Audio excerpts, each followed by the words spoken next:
Hello à tous, ici Thomas Gibaud et bienvenue dans un nouvel épisode de Rêve pas petit. Rêve pas petit, c'est le podcast qui te pousse à te créer une vie de dingue, celle dont tu rêves vraiment. Chaque semaine, je partage avec toi des pépites glanées précieusement au cours de 10 années de coaching et de centaines de personnes que j'ai pu accompagner. Nous allons décortiquer ensemble les compétences clés à maîtriser et les barrières classiques à éviter pour se rapprocher de la vie qui te fait vibrer. Dans Rêve pas petit, j'accueille aussi des personnalités incroyables qui ont osé rêver grand. Ils te partageront les clés de leur réussite pour que tu puisses les appliquer à ton tour, à tes propres rêves. Bref, Rêve pas petit, c'est un joli mix entre action et introspection pour que plus jamais on ne te dise « Rêve pas petit ». Aujourd'hui, je te propose un nouveau format avec une série d'épisodes pour te faire part de l'un de mes plus grands rêves de l'intérieur. Ce rêve, c'est celui du Thor des Géants, l'un des ultra-trails les plus relevés de la planète. En quelques mots, le Thor des Géants, c'est une petite balade bucolique et automnale de 330 km et de 25 000 mètres de dénivelé positif dans les Alpes italiennes. Le tout à parcourir en moins de 150 heures, sans interruption et seul. Lorsque je te parle du Thor des Géants, beaucoup de personnes me demandent à quoi ça peut ressembler une telle aventure vécue de l'intérieur. Eh bien, c'est ce que je te propose de découvrir avec cette série d'épisodes. Je te propose de t'emmener avec moi, comme si tu y étais. De la veille de la course et ses préparatifs, aux émotions assez folles du départ, et aux difficultés et joies extrêmes qui ont jalonné cette aventure de près de 146 heures. Alors, es-tu prêt à me suivre ? C'est parti.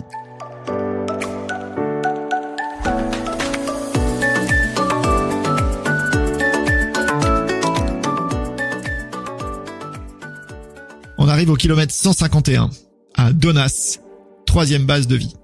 Ça fait maintenant 54 heures que je suis sur les sentiers. Et d'ailleurs, cela marque l'approche de la mi-course. Psychologiquement, c'est pas neutre quand même, car à force d'enchaîner l'école, les ravitaillements et les bases de vie, on pourrait croire que cette aventure n'a tout simplement pas de fin. Sans parler de la ligne d'arrivée, dépasser la moitié du parcours représente déjà un jalon important. Encore une vingtaine de kilomètres et j'y suis. Pour me rappeler qu'il existe des extraterrestres sur cette planète, j'apprends que le vainqueur de la course vient de franchir la ligne en 67 heures. Je me demande même juste comment c'est humainement possible. Quoi qu'il en soit, j'arrive à cette base de vie avec un état d'esprit très ferré et un mental gonflé à bloc. Juste une petite alerte avec de légères douleurs qui commencent à apparaître sous les pieds, mais rien d'alarmant à ce stade. J'en profite pour discuter avec quelques locaux et des coureurs ayant déjà terminé plusieurs Thors. Ce qu'ils vont me partager va me calmer directement. Ils sont unanimes. Jusque-là, la course est plutôt simple. Pour eux, tout démarre ici.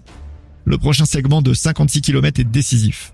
Soit je parviens à le passer dans de bonnes conditions et je peux continuer de croire en mon rêve, soit je suis en difficulté et mes espoirs vont probablement s'arrêter là, tant la fin est compliquée. Honnêtement, c'est un peu dur parce qu'on peut pas dire que facile, ça aurait été le mot que j'aurais employé moi pour qualifier les 150 premiers kilomètres. Ça me fait redescendre très vite de mon nuage. C'est difficile pour moi d'entendre que le Thor démarre ici alors que j'ai l'équivalent d'un UTMB ou d'une diagonale des fous dans les jambes. Mais stop, je ne dois surtout pas commencer à penser à un horizon trop lointain. C'est une de mes intentions de course, toujours se projeter à court terme. D'autant plus que je fais face à un vrai dilemme. Il est 17 heures et je me sens bien. Ça me donne très envie de repartir sans dormir pour profiter du soleil radieux avant une nuit glaciale. Car si je vais me coucher, je redémarrerai dans la nuit noire. J'en discute avec mes parents puis avec Fabrice. Il est catégorique. Thomas, tu dors. Il me rappelle l'horizon des impacts de ma décision. Certes, je me sens bien maintenant, mais ce sont près de 10 heures de montée qui m'attendent avant le prochain ravitaillement. Qu'en sera-t-il de ma forme dans quelques heures ? Ce serait pour lui une erreur monumentale et un risque bien trop grand que de ne pas dormir. Sa certitude vient stopper mes doutes et me ramène à la raison. Ce sera donc mon 2e temps de sommeil depuis le départ après 55 heures de course. Avant d'aller me reposer, je m'accorde un massage. Belle surprise, je retrouve la personne avec qui j'avais discuté à la première base de vie. J'avoue, ça me fait le plus grand bien. Cette fois, pas de bavardage. Je sombre 10 secondes après m'être allongé sur la table.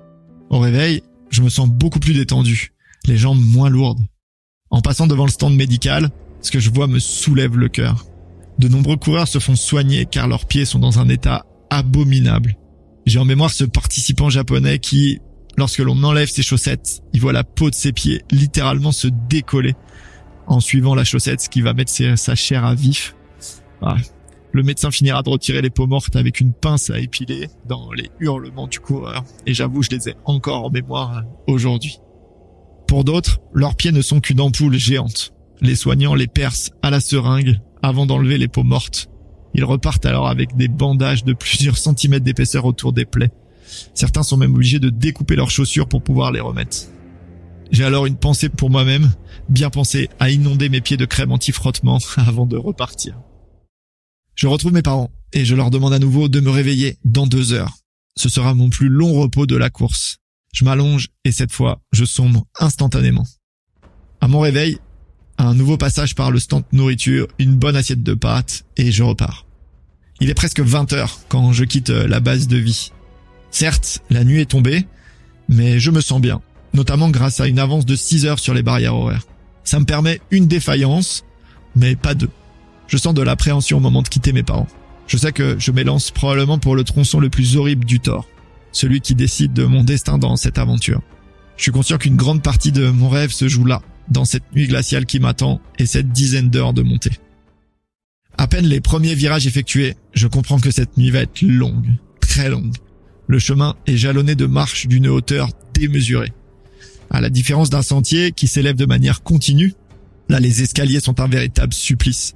À ce moment de la course, l'effort que demande ce type de montée est d'une violence infinie pour moi. Je sens ma vitesse d'ascension qui diminue drastiquement. Pour la première fois depuis le départ, j'ai un vrai coup de moins bien. Je n'avance tout simplement plus. À cela vient s'ajouter une chute des températures qui deviennent négatives. Couplé à un vent glacial, je suis transit froid. Et ce n'est pas mon allure qui va me réchauffer. Je ne parviens plus à trouver des pensées qui me redonnent de l'énergie. Mes cuisses me brûlent, j'ai sommeil et je suis frigorifié. Voilà ce à quoi je pense. À ce moment-là, je fais régulièrement le point sur ma montre pour mesurer mon avancement et me donner de l'espoir. Mais c'est tout le contraire qui se produit. Durant les pires instants de la montée, j'atteins un pic de vitesse de 500 mètres à l'heure. Cette montée est interminable. À chaque virage, je désespère d'apercevoir le refuge dans lequel je pourrais m'abriter et me réchauffer. À plusieurs reprises, je suis tenté de m'arrêter là, sur le bord du chemin, pour me reposer quelques minutes. Je commence alors à sortir ma couverture de survie et à m'emmitoufler, mais heureusement, dans un élan de lucidité, je prends le temps de regarder mon téléphone et là je vois pas de réseau. Et pour la première fois de ma vie, j'en viens à me dire que si je m'endors ici, il est probable que je ne me réveille pas. Et donc, cet élan de danger suffit pour me faire reprendre. Alors, pas très vite, je marche toujours lentement, mais au moins je repars. Et mon supplice va encore durer plusieurs heures. Des heures de solitude absolue. Je ne croise pas un seul coureur, pas une seule lumière. C'est juste la nuit noire. Je réalise que c'est en partie pour ces moments-là que je me suis inscrit. Je voulais me connaître dans un état de fatigue et d'errance totale. Je souhaitais observer les pensées et les ressentis qui se manifestaient en moi dans cet état hors norme. Cet état dont ma vie sécurisée et confortable, au final me protège. Je prends conscience qu'avant aujourd'hui, je m'étais jamais dit si je m'endors ici, possible que je ne me réveille pas. Après quelques kilomètres, je finis tout de même par atteindre le refuge. Je crois jamais avoir été aussi heureux de retrouver des humains.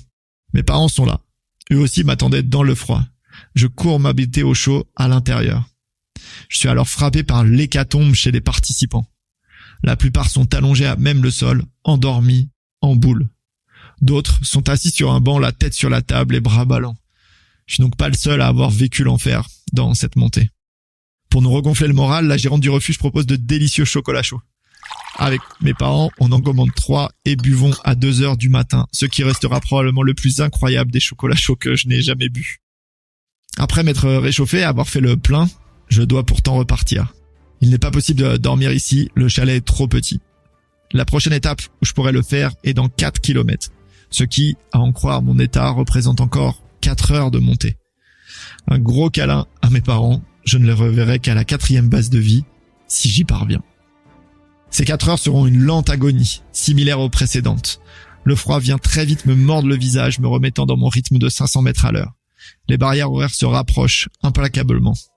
Enfin, je réussis tout de même à regagner le prochain refuge. Nous sommes alors au kilomètre 170 et il est 4h15 du matin lorsque j'atteins le refuge du gâteau. À peine arrivé, une urgence s'impose à moi, celle de dormir. Je n'en peux plus. Mes yeux se ferment tout seuls. L'hôte me dirige vers le dortoir, une pièce où sont entreposés une quinzaine de matelas et la plupart occupés. Il me rappelle la règle. Si d'autres personnes arrivent, il réveille les couleurs dans l'ordre de leur arrivée. Je prends le temps de me changer pour ne pas garder mes vêtements humides et je m'allonge. Mais les ronflements rendent l'ambiance à la fois fraternelle et peu reposante.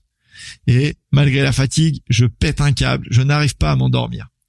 J'enrage et je finis par me lever, résigné, après 30 minutes. Je repars alors le ventre plein après un délicieux plat de pâtes dans la nuit noire et le froid glacial. Heureusement, le soleil va se lever. Encore une belle journée qui s'annonce. Ça fait tellement bien de sentir mon corps se réchauffer après ce qu'il a enduré cette nuit. Et comme par magie, le mental se met à suivre. Je me surprends à nouveau à trottiner, ce qui ne m'était pas arrivé depuis de nombreuses heures. Mais la fatigue avançant, les cycles agréables sont de plus en plus courts. Mon corps commence à être vraiment entamé. Je le découvre lorsque j'enregistre les vidéos pour mes proches. La tête que je vois dans l'écran me fait peur. Je suis très abîmé. Je reconnais pas vraiment mon visage. J'aborde à présent une longue phase de descente vers la 4e base de vie. Je vais probablement mettre plus de 24 heures pour effectuer ce tronçon de l'enfer, si j'y parviens. Cette descente marquera malheureusement l'apparition pour moi des premières blessures. Tout d'abord, ce sont mes pieds. Ce qui n'était qu'une petite gêne il y a une dizaine d'heures est à présent un supplice. En gros, pour t'expliquer, j'ai l'impression de ne plus avoir de chair sous la plante des pieds. Qu'à chaque pas, c'est mon os qui vient directement frapper le sol. La douleur est vive et ça m'empêche de courir. En effet, en prenant de la vitesse, la force avec laquelle mon pied frappe le sentier est plus grande et elle devient juste intenable. Je tente donc toutes les positions pour essayer de les soulager.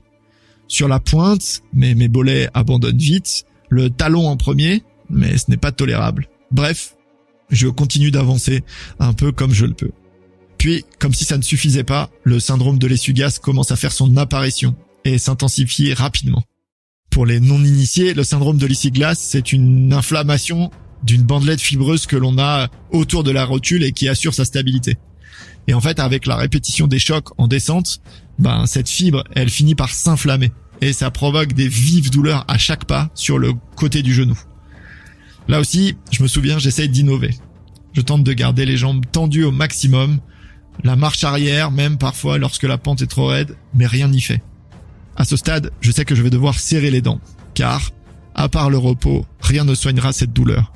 Elle sera donc avec moi pour les 130 km restants. Je m'attache alors à me rappeler les mantras qui m'accompagnent durant la course.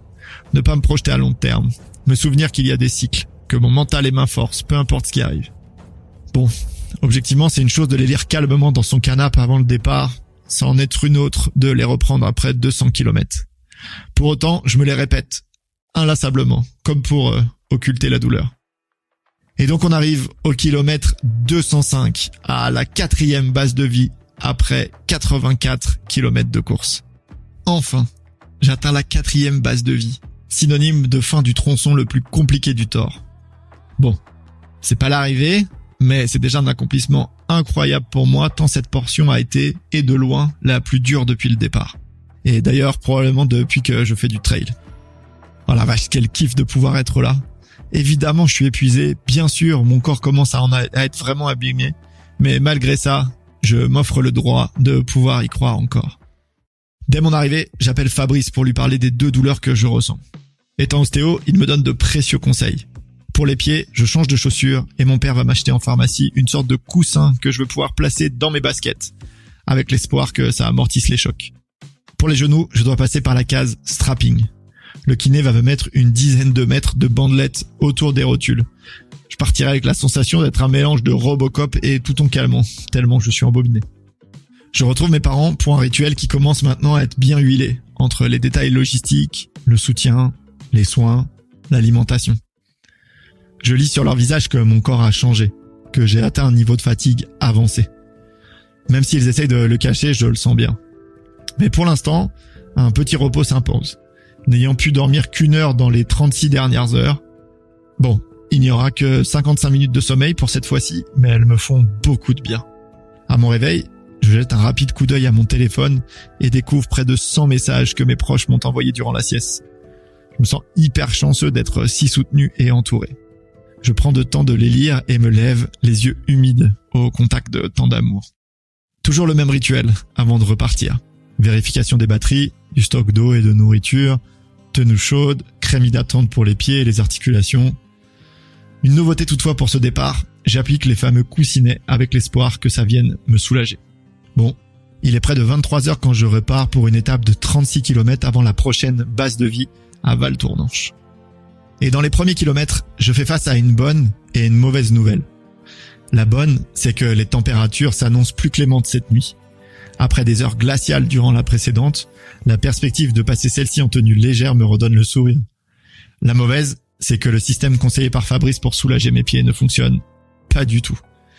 Je l'ai probablement appliqué trop tard pour que ça soit efficace. C'est un coup dur qui me donne une petite crise d'angoisse d'ailleurs. Chaque pas est vraiment douloureux et je risque d'en faire encore quelques-uns d'ici l'arrivée. Ça me stresse tellement que je me surprends même à faire le calcul dans ma tête du nombre de pas restant jusqu'à Courmayeur. Bon alors, il reste 125 km à raison de 50 cm par pas en moyenne, peut-être moins en bonté, ça fait... Bon, Thomas, stop. Je réussis à m'attraper en train de penser à un horizon long terme et de casser l'un des engagements que j'ai pris envers moi-même. À présent, c'est une certitude, cette douleur va m'accompagner jusqu'à l'arrivée, si j'y parviens. Je ne peux rien faire pour la soulager. Le seul levier à ma disposition, c'est de décider la manière dont elle va m'impacter. Est-ce que je souhaite m'en plaindre en me disant que je n'ai pas de chance? Est-ce que je veux qu'elle m'effraie au risque d'amputer mes perspectives de voir l'arrivée? Ou est-ce que j'acte que c'est un des facteurs de ma course à présent, avec lequel je vais devoir composer et le faire au mieux? Je me rappelle ce mantra. La douleur est inévitable, la souffrance, elle, est optionnelle. Certes, la douleur est présente, à moi de décider si elle va me faire souffrir. Mais malgré ça, je me sens étonnamment bien durant cette portion.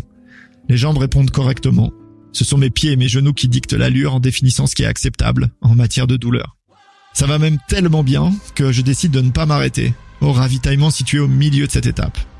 Il est pourtant 4 heures du matin quand j'arrive, mais je me sens bien, frais et motivé. Le fait de voir beaucoup de coureurs se reposer, épuisés, me fait légèrement douter. Est-ce qu'il serait quand même pas plus sage de faire une pause ? Mais bon, je choisis néanmoins d'écouter mon corps et de poursuivre en ne prenant que 20 minutes de répit. J'en discute avec mon père pour lui demander un avis sur comment il me trouve et si je ne m'apprête pas à faire une bêtise. Nous sommes d'accord tous les deux, je repars. Il ne reste plus qu'un col à près de 3000 mètres à franchir et ce sera déjà la prochaine base de vie.